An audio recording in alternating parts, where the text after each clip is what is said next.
Well, looks like the year's coming to its end. I have a lot of tobacco to smoke up from last year to get it out of the way. I'm smoking English and a Danish.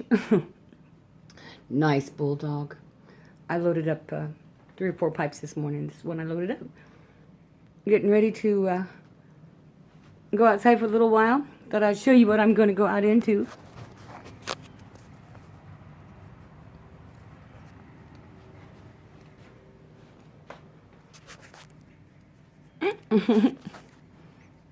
I really like this pipe, but it's just a little too heavy for me to clench and walk around with, you know. But it's just such a nice bulldog. I just started this up, so I had to smoke it a little hard for a while. But once you get them going, aren't they just marvelous? You don't have to do it again. Well, I'm going to start putting on my layers of clothes so that I can get out there in the snow. Have a good day. Happy New Year. Happy Christmas. Good morning. Good morning, YouTube. So today is a couple days before Christmas. I'm making up some banana bread, so we have to be quiet. We're out shooting bananas. And just so you know, bananas were killed in the making of this video. You just gotta smash them, man. This pipe is a Danish pipe, and in it I have some tradition from 2014. Okay, here's the thing about when I'm cooking and stuff, because I'm making banana bread today, and of course, through this season, your nose is always conflicted with other smells that are vying for the fragrance of your pipe, and that's kind of a problem sometimes, because you'll think you want something and then you start smoking it, and because of other factors, usually the area you're in or the people around you, it just doesn't taste very good after you get it in your pipe and you're smoking it. So, you know, because it's dark in my house in a lot of the areas, it's just because it's a big old house and, you know, you go from room to room a lot of times. I load my pipe in the dark sometimes. And so what happened was this morning, because I don't know what I'm going to really like, and I know what I'm doing, when I open my jars to decide what to smoke, I don't even look at them. I just open them up and stick my nose as far in there as I can. And then I kind of think about what I'm going to be doing for the day. And this tradition has a lot of a spicy note, you know, and so knowing that I'm going to be doing this and the kitchen's going to be full of smoke or scent and fragrance of the banana bread, I take and pick my smoke by what I'm going to use and do that day. Now, a lot of you guys, you got to realize I do a lot during the day, so I load up like 3 pipes of different things and set them all over the house. So when I'm in the other room where I'll probably be starting to wax the floors because of the season, I have a different kind of tobacco and a different kind of pipe. The pipe I have in there is one I can put in my teeth and hold and clench while I'm taking and doing things. I guess I better not smash like that while I'm talking, huh? But everybody has a different way of doing it, and I'm just saying, you know, when you are picking the tobacco that you put into your pipe during these holiday seasons, not only be aware of the room note for the others around you, but also be aware that that room note that the other stuff is putting in there is going to change the way that your tobacco tastes to you, because your taste buds also come through the air you inhale. So you get your taste buds get assaulted by the smells outside, and then it gets assaulted by your pipe tobacco smoke. So no sense doing something that, you know, it's like when you're going outside and going to be around a big smoky old fire, you know. Some of the best tobaccos then are those heavy tobaccos, because you can actually smell the smoke and taste the smoke in the tobacco. So everybody's got their own way. So we're just doing an experiment today, by the way. That's why you're sitting down here this early in the morning with me. I have a candle lit because I'm setting down this pipe a lot because we're making banana bread. Really, we're making up banana bread. And I'm doing a kind of an experiment with it because, I can't remember, and I just thought I'd see. I have a real easy banana bread recipe that I make up often. It's a very simple recipe. I don't know if you really want it, I'll give it to you. It's like, say, I pretty much just did. There's really nothing to it. And then, you throw it in the oven at 300, for until it looks done on top. I like putting in extra bananas because it makes it a stickier bread. And I have currants. I like currants in mine too. So I have some currants that are sitting over there in their warm water plumping up. Well, I've got these done and I get to take a break, so I get to finally get my hands okay, and I'm going to take a puff of my pipe. Really, like I say, it's when you're cooking, it's really tough to smoke a pipe, but if it isn't for the caffeine and the nicotine, I wouldn't be up this early fixing this banana bread. So, here we go. We're going to do another part of it now. I've already put together the some of the ingredients. I should have picked a different pipe, although this one was out and handy, and that's why I chose it. I should have picked one of my little, just drag around the house pipes. I tell you what, it seems like here lately I haven't been picking up my small pipes as often. I sit down and talk and smoke with them. But my hours have changed at the community center, so here we go again. All right, and now we're going to go over there. Bye. Just a real quick bit of information.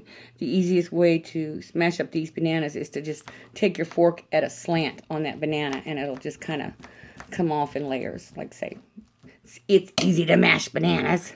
Okay, this has been in front of the little space heater for a little while.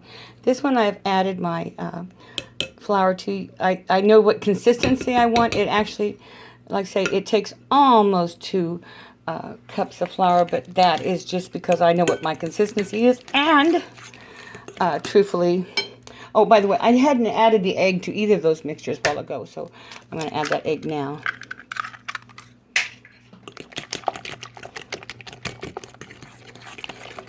Hey, are you getting bored yet? I'm not even smoking a cigar or a cigarette right now, or a pipe or anything, but I am doing snuff, so I guess I'm way ahead of the game on the nicotine.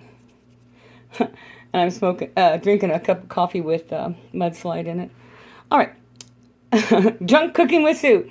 Early in the morning. Okay, so, this is all ready to go. And now you just wanted to add, like say, it's supposed to be 2 cups of flour. But, I don't ever measure, and I usually put in 3, but you'll notice they're, like, not even close to being level. So I think if you were to measure it, it would probably come up to close to 2 cups, but I say, I don't do that. And that's all there is to it. You pour it in a pan and put it in the oven. Happy, happy. Joy, joy. I'm going back to my pipe as soon as these are in the oven. Put the flour on top of your your mixture. Then you're going to notice that around the edge of your bowl is always a ring of flour. What you do is you go to the outside and you bring it to the middle. Go to the outside and bring it in the middle. You'll notice there's always going to be this flour separating and kind of forming this ball with this. The way you know that this is mixed enough is when that flour no longer is at the side of your bowl and your mixture actually clings to the side of the bowl. That's one of those things your parents tell you. As your mom and your grandma are cooking with you, they say, okay, now watch this. And so that's how you know when something is good and mixed, is if the flour on the outside no longer clings to the bowl and your mixture does. Okay, the ones with the toothpick in them, that one and that one were the margarine, and this one and that one with the butter. Good morning, YouTube. It's very early in the morning, and I thought I'd do a video for y'all. So, but first of all, let me put some bread in the oven. Banana bread.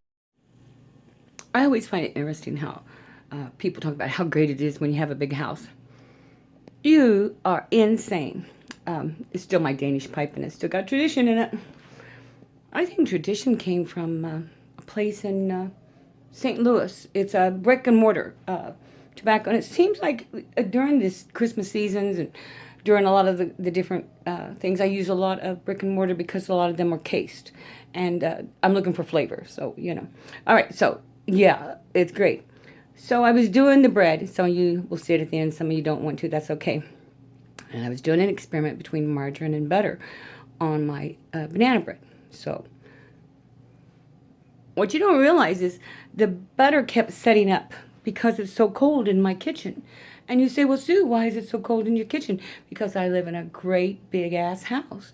And the kitchen, all of the rooms have like curtains up so that each room is almost heated individually because it just cannot produce as much heat as it needs for this big house. So we have this little area heater here.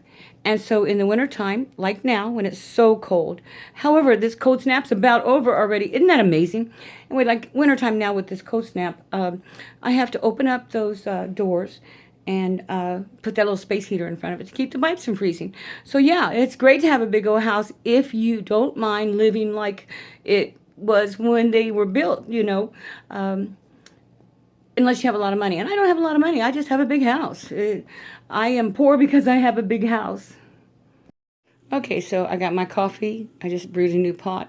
I'll put White Russian in it, and there's one of my pipes sitting there. But I was going to show you what I do, where my other pipes are real quick, just so you understand that I have pipes everywhere in this house. But the 2 or 3 that I'm smoking today, you have to excuse my house. The sun's come out, so that snow is just really making it. My house is always a little dark, but like say, right there is one of them. And it has some AJ in it. Oh, I'll turn on lights later, but since I'm not in these rooms, I don't turn on the lights. You just can't afford. Remember, I had a party, and I'm going to have a party. And let's see, sometimes, like in every room, there's always a complete setup. And you'll notice there's some tobacco laid out. Well, that tobacco was really moist. And there's always lighters and candles and tampers and matches around. I'm smoking one of my little Dunhill doublets. It's got Jew Estate Central Stroll in it. I'm all purpled up. Happy. Joy. It is really quite amazing all the things that go involved in cooking. I mean, even someone says, oh, give me your recipe, but you saw just then that between changing the oven temperature because of the way the bread's cooking and the difference between butter and margarine, how you just got to feel when the consistency is right and stuff. Cooking is simple, but it's not. It's just something that everybody should experience and learn to do, even if it's just making eggs. Because a guy who can fix a girl breakfast, he's got a girlfriend. I had steeped those currants in some water earlier. And so I have a little bit of wine in this bottle. And so what I'm going to do is I'm just going to pour it in there. And then later on today, I'll take and throw that into a glass and warm it up. And I'll have me a nice little mulled wine with currant. Okay, they have been at 350 Fahrenheit, 175 for everybody else in the world, for about 50 minutes. I'm going to go ahead and pull out these little ones, and I do think the back ones are. Now, there's a sound that these make. It's a little, it's the soda kind of releasing, and if they are done, they will make that sound. Let's see if I can capture it. Well, it made the sound, but it didn't capture it. So, all right, so I'm going to pull them out. And those are my banana breads. So, pulling the corners out, which I always do anyway because I eat them. This is the one with the margarine, and this is the one with the butter. And they have the same consistency. Seems like the margarine ones cooked a little darker. I did switch them around so that everything was on each of the burners or over the same spot of the oven. And it seems like I'm not, at this point they're still okay, but I do notice that around the butter, that area of crust is less. But that could be because of the consistency of that butter and the fact that it kept stiffening up on me. Just so you know, they both taste the same. I actually like the one made with margarine better because I like that little crunch around my bread. Really good. Happy. Joy. Come in the kitchen with me. Okay, so I wrote down the recipe. Fred is being my recipe card holder for you guys. An oven is at 325 to 350. I usually start it at 325, and then about halfway through, I will turn it up to 350 just to get that brown coating. You use a stick of butter, melted, or a stick of margarine, melted. That's usually about a half a cup. Then you use 2 to 3 bananas, an egg, vanilla, and then spices. I use pumpkin pie spice because it's got everything in it. You use about a teaspoon of soda, just a little bit of soda, a little bit of salt, and then sugar. I usually put in about a cup to less. It just depends on who's coming and how sweet the bananas are. So usually it's only about a half a cup of sugar to 3/4, but just to be sure, the first time I'd put in a cup. And then it's 2 cups of flour, but I usually put it in a cup and a half and mix that, and then just to see what the consistency is. You know, if it's too thick, I'm not going to add any more. If it's too thin, I go ahead and add it a little bit at a time. Remember that you're going to add that. You need to really kind of add it in the order that it's showing right there. You want to put that butter in, you want to put the bananas in, the egg and the vanilla, and you want to go ahead and get those mixed up before you add that soda in. Once you add that soda in and the sugar, you have to go pretty fast. I mean, you'll notice that when I mixed mine together, I didn't add the egg and then until after I kind of saw the consistency between the two. Because if I wanted to warm up the butter, I couldn't have that egg in there. So, or that's when I do the butter as opposed to margarine. I don't have to worry about it with margarine. The soda, once you put that soda into a wet ingredient, it begins to activate. So you want to hurry it along. You don't want to let it set around. Now, if you like a real full foamy bread, if you let it set for a little while, that will foam that up with that soda. And you can get a lighter bread, but it's kind of the wrong thing when you're doing a banana bread, because you want a banana bread to be thick and heavy. And I put it in from 45 minutes to an hour. I look at it at 45 minutes, you know, to decide if I need to go ahead and pop that up at 350. I've already looked at it twice by then, so, you know, I can't keep my eyes out of the oven.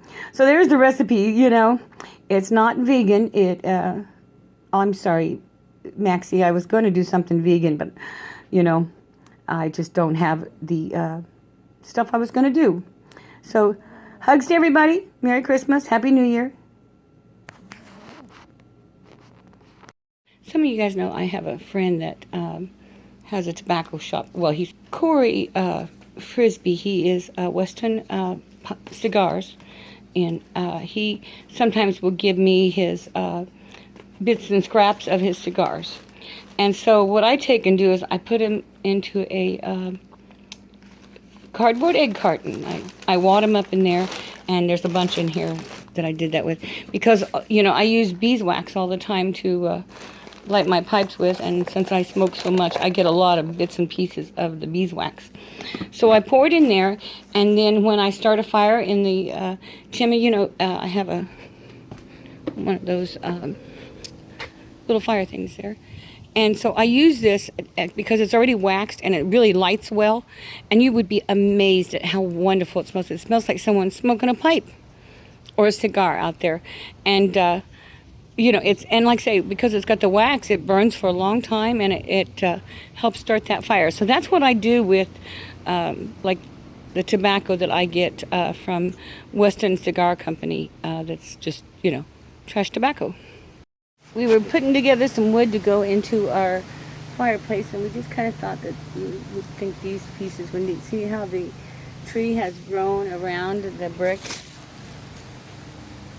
Isn't that neat? And then also we have some pieces that have the barbed wire in them where the tree is just completely grown around the barbed wire. Fred at the dog park. Little bitty dog. Great big park. He can run as much as he wants.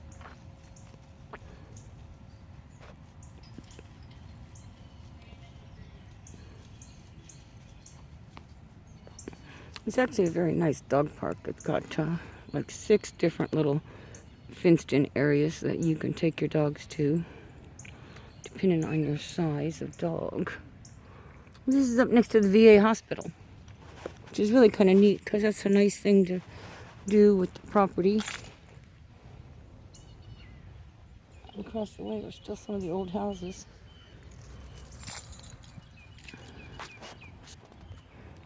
You can hardly see me, so little. Oh, he went behind a leaf.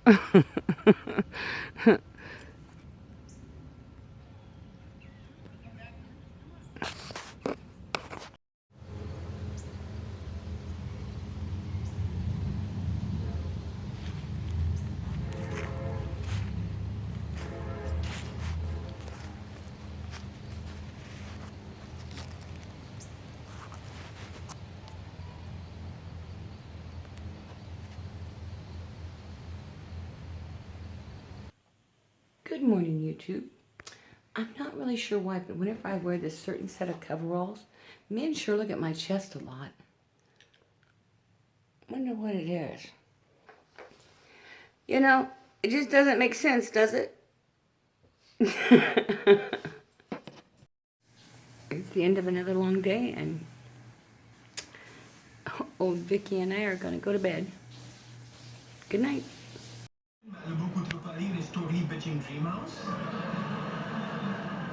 We don't need Malibu through Polly's dream house. Really, smart guy? Where's he supposed to park his sweet little Corvette? The monkey in my tobacco study has taken to smoking a pipe. I'm supposed to remove his brain to examine, but it's hard because now he reminds me of my uncle. You've been awfully quiet